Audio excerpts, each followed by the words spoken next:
Welcome to how to make a free domain or website tutorial. In this video we're going to show you how to make a free website through Cod. If you found this video useful, please consider subscribing and hit the like button and leave a comment down below. Now at first you need to sign in or sign up to your account. I will sign in and come back. So after you sign in, this is what you will see. You need to click on new site.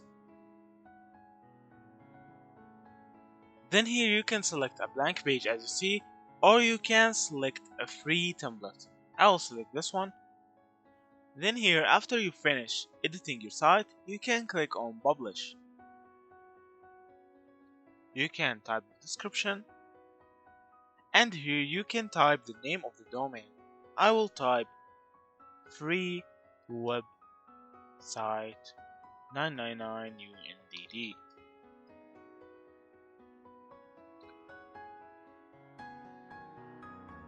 And as you see, it will end always with cod.com and it will be free.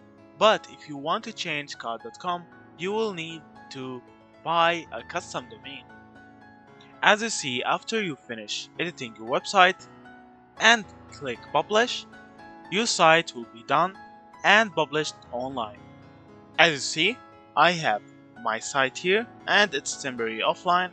If you found this video useful, please consider subscribing and hit the like button and leave a comment down below. So, that's it. Thank you for watching and see you in the next videos.